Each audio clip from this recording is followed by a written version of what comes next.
Buenas tardes, hermanos, los saludo en el amor del Señor. Que el Señor bendiga a cada hermano que está viendo este video y que bendiga a su familia que está detrás de ellos. Los invito, hermanos, a compartir una palabra del Señor con ustedes. Amén. La palabra está en el Salmo 40. Dice: pacientemente esperé a Jehová, y Él oyó mi clamor, y me hizo sacar del pozo de la desesperación, del lodo cenagoso. Puso mis pies sobre peña y enderezó mis pasos. Mire qué lindo.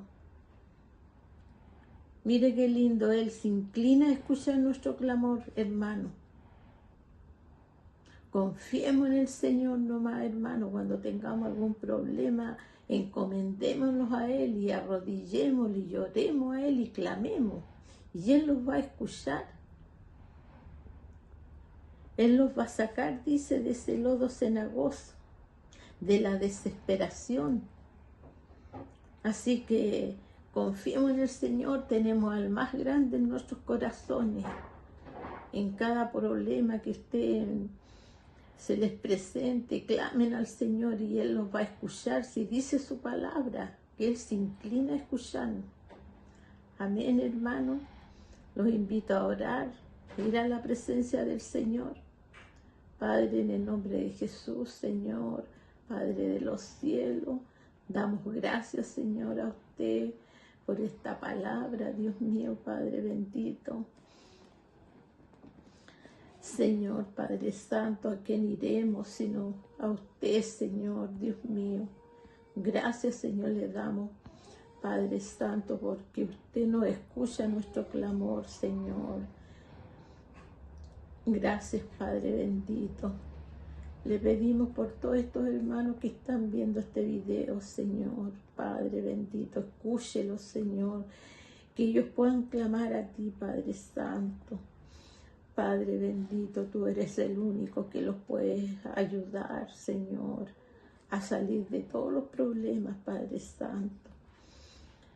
En el nombre de Jesús, Señor, bendiga al hermano que trae la palabra, Señor. Bendiga al pastor, Señor, a la pastora con sus alabanzas, Señor, Dios mío. En el nombre poderoso de Jesús, amén y amén. Hermanos, los invito a alabar y a glorificar al Señor con las alabanzas de la pastora Joana. Amén. Cuando yo leo la Santa Biblia y medito en su palabra, encuentro cosas preciosas que me cuentan de una esperanza. Y es como si fuese que me miraran frente a un espejo y yo me veo tal como soy y reconozco que aún me falta estar más cerca y conocerte mucho más, y tu palabra es penetrante como una espada de doble filo, penetra el alma, las coyunturas y lo profundo de mi corazón. Y es como si fuese que me mirara frente a un espejo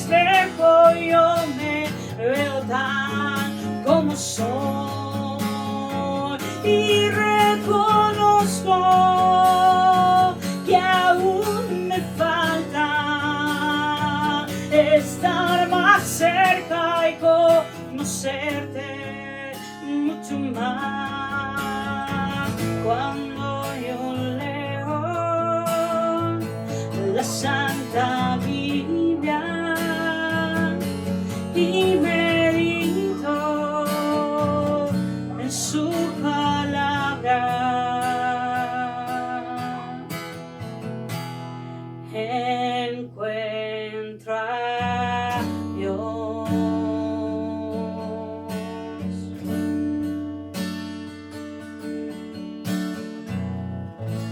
Hola hermanos y amigos, los saludo el día de hoy desde mi hogar.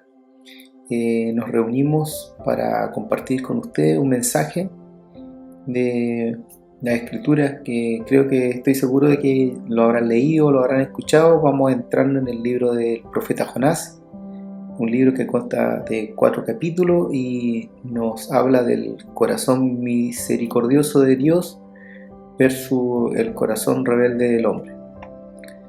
Bueno, el libro de Jonás se dice que es un libro único entre los profetas, ya que es diferente. Este libro no habla principalmente de profecía de lo que va a pasar en el futuro o en las naciones lejanas, sino que cuenta la historia de un hombre, de un profeta, y lo que sentía como en su corazón humano.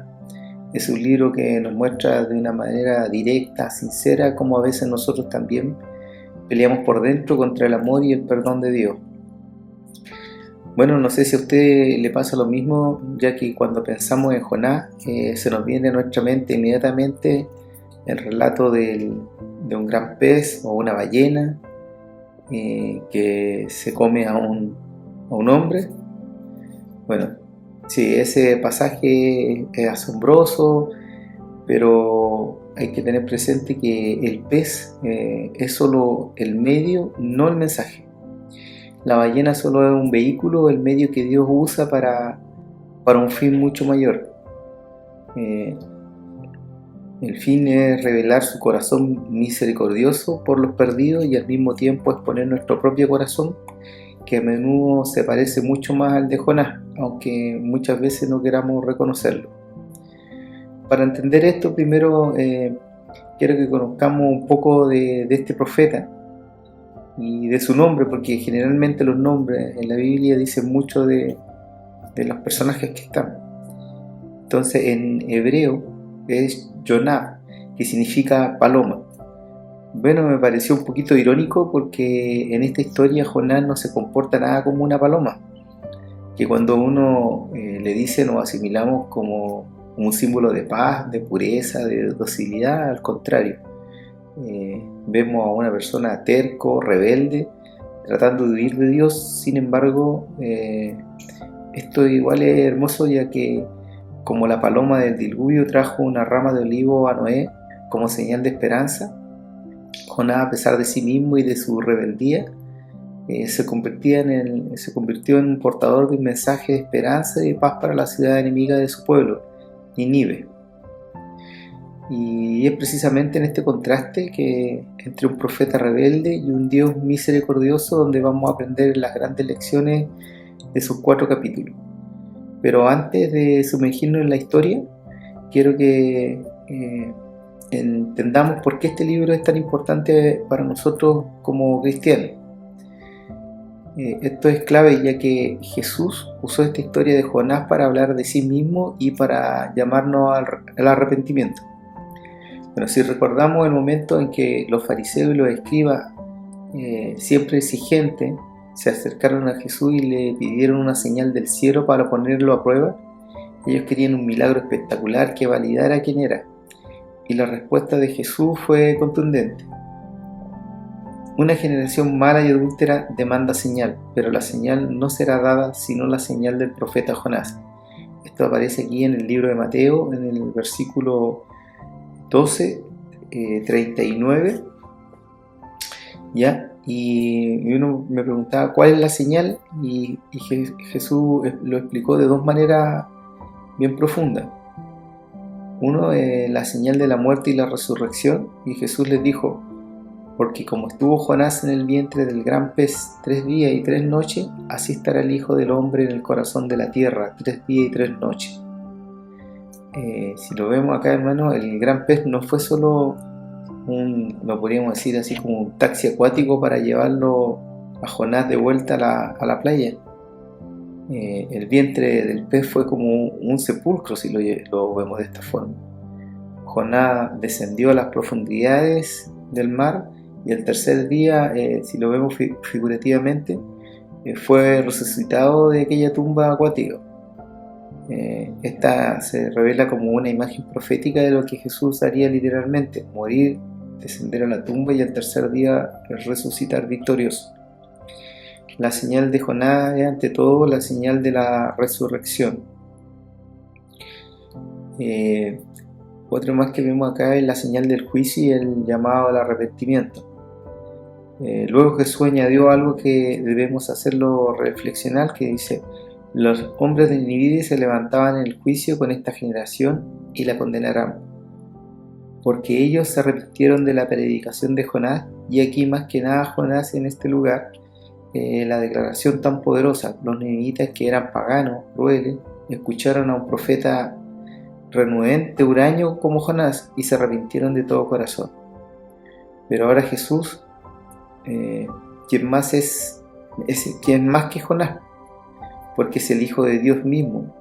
Él estaba predicando a los fariseos que lo rechazaban. Si la predicación de Jonás trajo avivamiento, la predicación de Jesús trae salvación, pero también un juicio mayor a los que lo desprecian.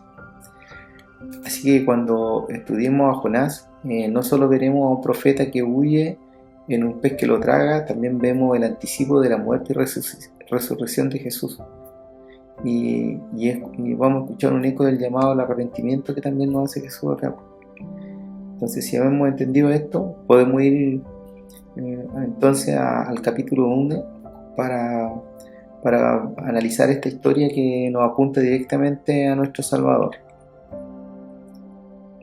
Bueno, en el capítulo 1, Jonás, del 1 al 3, podemos ver la desobediencia del profeta. Y dice: el Señor le dio el siguiente mensaje a Jonás: hijo de Amitai, levántate y ve a la gran ciudad de Nínive, pronuncia mi juicio contra ella, porque he visto lo perversa que es en su gente.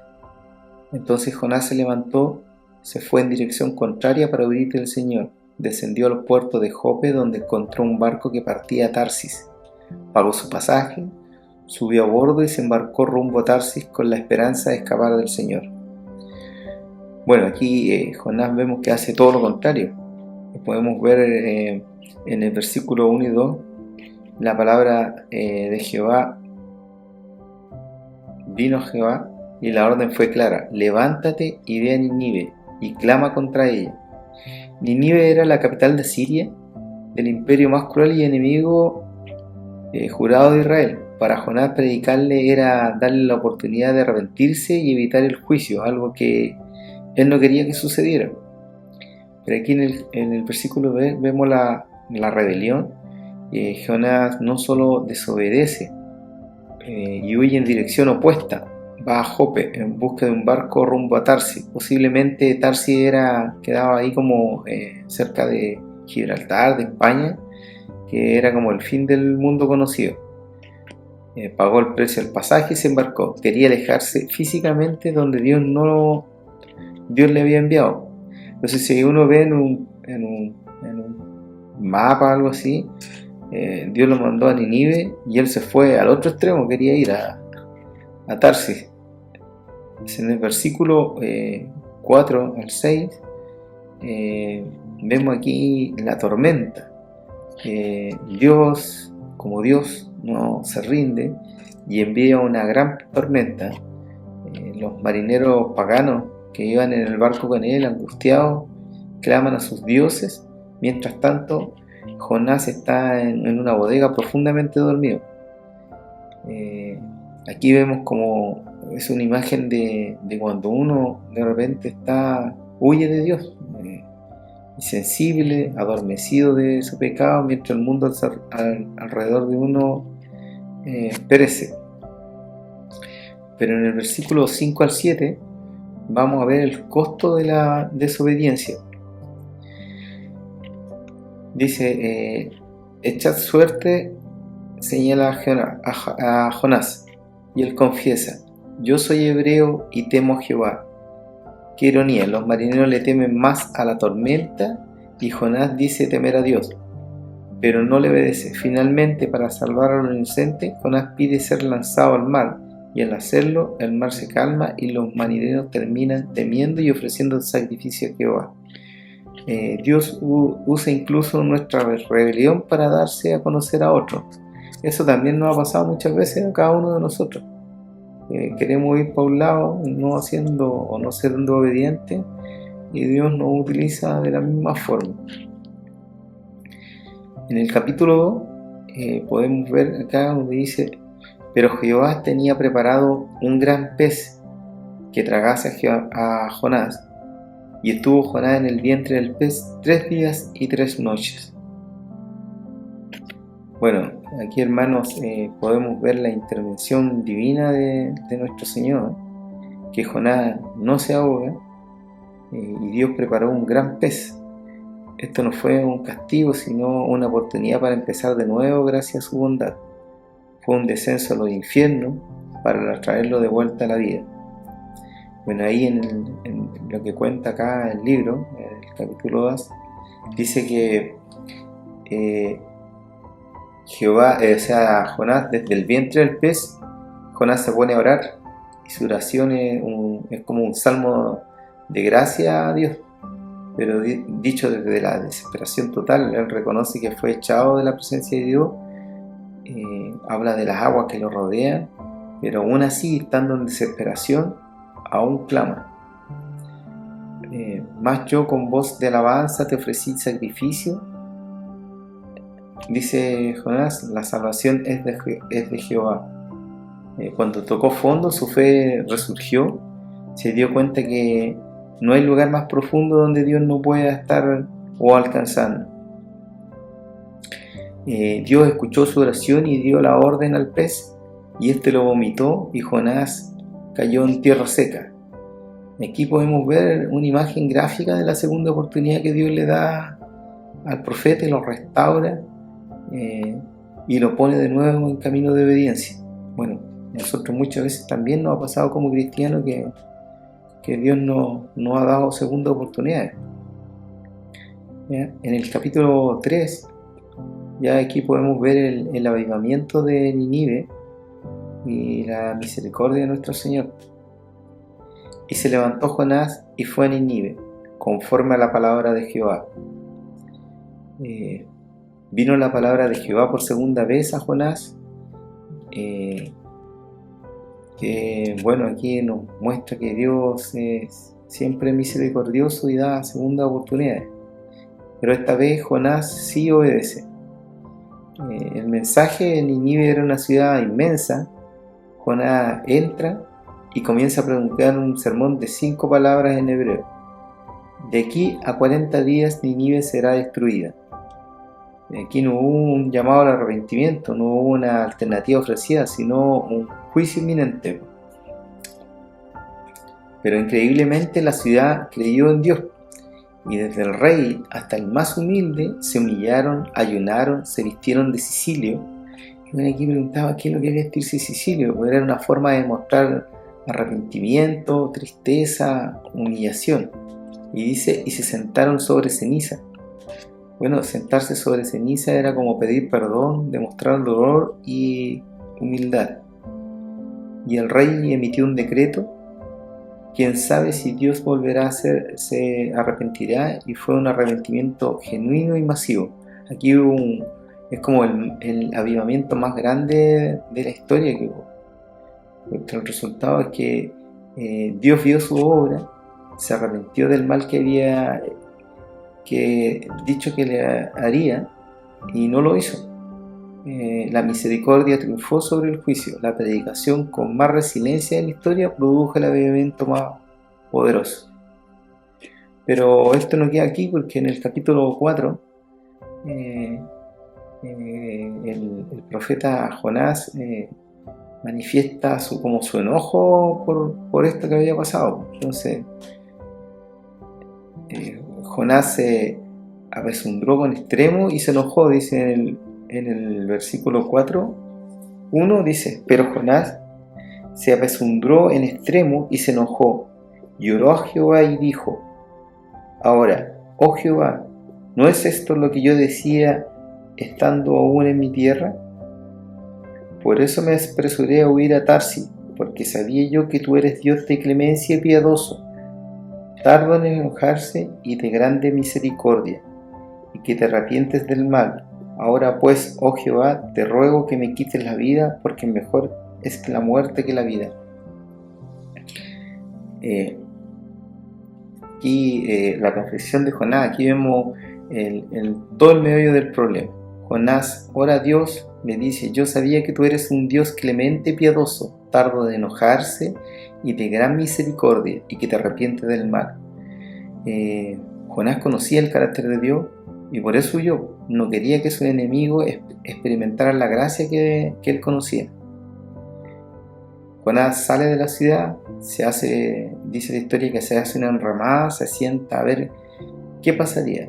Y Dios le da una lección objetiva con una calabacera. ¿Qué es lo que es una calabacera? Era una planta que le da sombra y consuelo. Pero aparte Dios puso un gusano que la secó y un viento abrasador que cayó ahí sobre Jonás y se enojó tanto que quería morirse. Y más, aquí hay también una analogía, dice el corazón de Dios versus el corazón de Jonás, que a Jonás le importaba más una planta que 100.000 almas humanas que vivían ahí en Nínive. Entonces Dios le dice: tú tuviste lástima de la calabacera y no tendré yo piedad de Nínive. Y la pregunta de Dios al final del libro queda flotando ahí en el aire, pero sin respuesta de Jonás. El libro termina con un inmenso signo de interrogación sobre nuestros propios corazones. Entonces aquí, como conclusión, el libro de Jonás no termina con "y todos fueron felices por siempre", sino termina con un Dios haciendo una pregunta penetrante: ¿y yo no tendré piedad? Entonces el protagonista de este libro no es Jonás, ni siquiera el pez, sino Dios. Él es el que busca, Él es el que persigue, Él es el que prepara el pez, Él es el que hace crecer la planta, es el que tiene compasión. Y este mismo Dios que tuvo piedad de Nínive, el que nos ha dado aquel que es más grande que Jonás, Jesucristo. Dios ama a los ninivenses, nuestro mundo, las personas, la cultura, un grupo que resulta desagradable, injusto e incluso a nuestros enemigos. Tanto nos amó que envió a su Hijo. Pero la señal de Jonás no solo apuntó a la resurrección de Cristo, sino también que condenó la dureza de corazón de los que rechazan a Dios. Jonás es un espejo incómodo que podemos, de repente nosotros podemos ser muy religiosos, decir que conocemos a Dios, profetizar en su nombre, pero tener un corazón seco, sin compasión, enojado muchas veces porque Dios es bueno con quienes no lo merecen. Y nos dice que no seamos como los fariseos, que vieron más que Jonás, aún así no se arrepintieron. Bueno, el libro nos deja como la decisión en nuestras manos. ¿Compartiremos el corazón de Dios a los perdidos? ¿Nos alegraremos cuando un enemigo se arrepiente? ¿O nos sentaremos bajo nuestra propia calabacera de comodidad, indiferente a las multitudes, aun cuando no conocen su misericordia? La última palabra del libro es piedad, y esa también es la última palabra de Dios para nosotros a través de Cristo, que aprendamos a ver a los demás como Él nos ve, y que respondamos con fe a la señal más grande de todas, la muerte y la resurrección de nuestro Señor Jesucristo. Bueno, hermanos, espero que ustedes puedan leerlo también, este libro de Jonás, que hace harto tiempo como que me llamó la atención y hoy quería compartirlo con ustedes. Los invito a hacer una oración. Yo aquí escribí una oración para que podamos ir ante nuestro Señor. Señor, Dios Todopoderoso y misericordioso, te damos gracias en esta hora, Señor, por esta palabra que has puesto, que me has permitido compartir con mi hermano. Y, Señor, te pedimos que abras nuestros corazones, así como abriste el corazón de los nivitas para que creyeran en tu palabra, Señor, que se arrepintieron, que quita toda nuestra dureza, nuestro orgullo que nos impide escuchar tu voz, Señor. Ayúdanos, Señor, a no ser como Jonás, que de repente tú nos hablas y nos envías por un lado y nosotros tomamos el camino hacia el otro lado.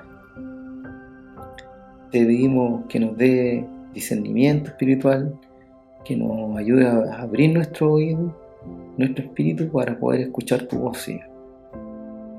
Señor, también queremos que también nos bendiga, que bendiga a nuestros hogares, a nuestro país, sobre todo ahora que tenemos un nuevo presidente, Señor.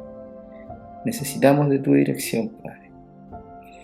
Señor, queremos pedirte también compasión, Señor, y te queremos pedir también, Padre, en este día, en especial, Señor, para que aquellos que a lo mejor no pueden congregarse, Señor, aquellos que están enfermos, Señor, tú lleves tu palabra, Señor, para que, Señor, también todos aquellos que están atravesando pruebas fueran tocados, Señor, por tu Espíritu, Señor.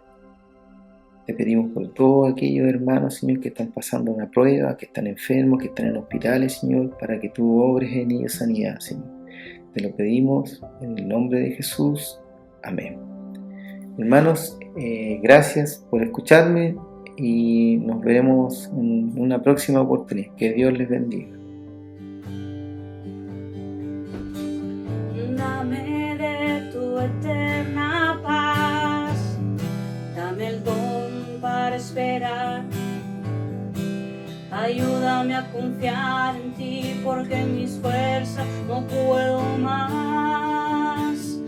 Dame de tu eterna paz, dame el don para esperar. Ayúdame a confiar en ti, porque en mis fuerzas no puedo más.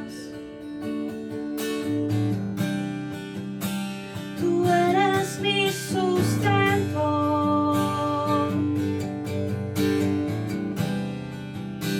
y tú mi creador,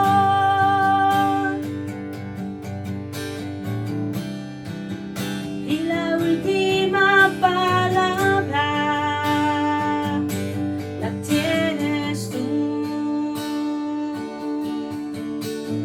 Dame de tu eterna paz, dame el don para esperar.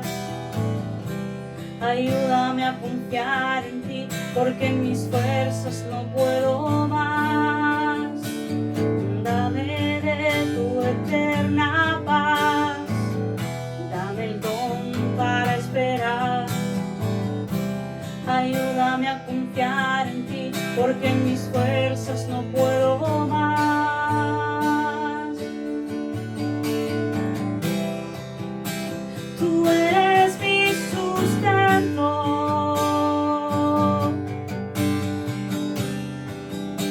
y tú mi creador,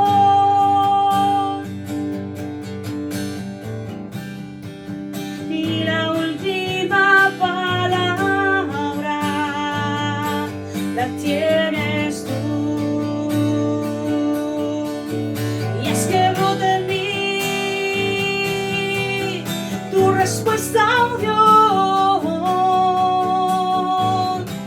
No quiero ahogarme en mi humanidad. Haz que brote en mí tu respuesta, oh Dios. No quiero ahogarme en mi humanidad.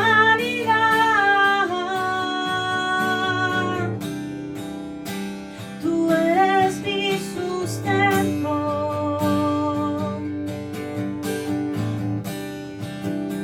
y tú mi creador,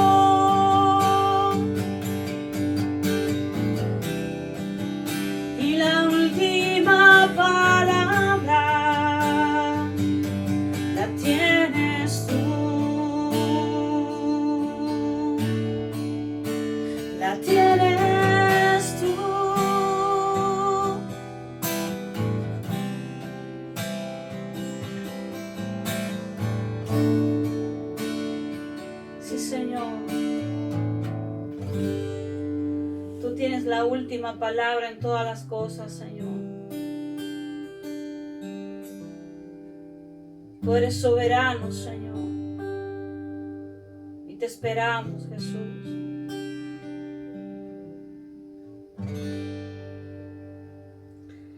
Bueno, mis hermanos, sé que es difícil muchas veces esperar esa respuesta de parte del Señor cuando uno está pasando circunstancias difíciles. A veces la espera es tormentosa, a veces la espera es angustiadora, llena de incertidumbre muchas veces, hermanos, amigos, pero recordemos que todo está en control del Señor. Y aunque digan lo que digan los demás o las voces que podemos escuchar en nuestra cabeza, el Señor siempre tiene la última palabra en todas las cosas, hermano. Amén. Recordaba un pasaje también de la palabra del Señor cuando Pedro venía ya cansado de no haber pescado nada. Toda la noche dice la palabra que estuvo pescando. Pero más el Señor le dice, ve y echa la red. A veces parece que todo es problemático, a veces pues las circunstancias que hemos vivido ha sido frustrante y no entendemos muchas veces las situaciones, hermano, pero el Señor dice, echa la red. Y el Señor siempre va a tener la última palabra. Y ahí se produjo el milagro de los peces. Por lo tanto, hermano, como si el Señor lo pudo hacer una vez, ¿por qué Él no lo podrá hacer una vez más? Solamente, hermano, debemos confiar y creer que Él va a estar ahí y que nosotros debemos estar siguiendo golpeando la puerta, pidiéndole, clamando, golpeando esa puerta hasta que se abra, hermano, y el Señor dé su respuesta. Agradecemos al Señor, hermano, porque su amor y su misericordia nos ha sostenido hasta aquí. Él con sus fuerzas, no con nuestras propias fuerzas, hermano, sino con las fuerzas del Señor. Bueno, desde aquí de nuestro hogar, agradecer también a nuestra hermana Rosita y nuestro hermano Boris, que ellos pudieron también trabajar en esta parte de este servicio que nosotros tenemos también. Y alabamos al Señor, hermano, porque ellos también pueden de esta manera trabajar para la obra del Señor a través de una palabra, a través de una oración.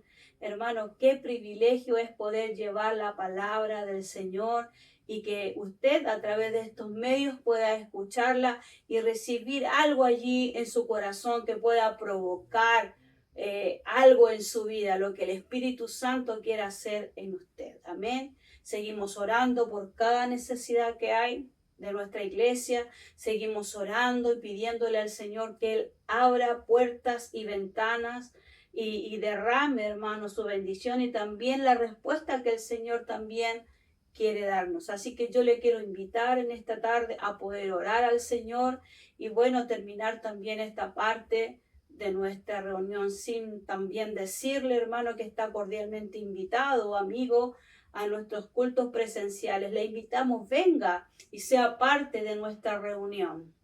Oramos al Señor. Gracias, Dios, por tu amor y misericordia. Le bendecimos y le exaltamos, Señor, grandemente, porque estamos tan agradecidos con tu bondad, estamos tan agradecidos por tu provisión, Señor, aunque a veces no entendemos tus propósitos ni tus caminos, Señor.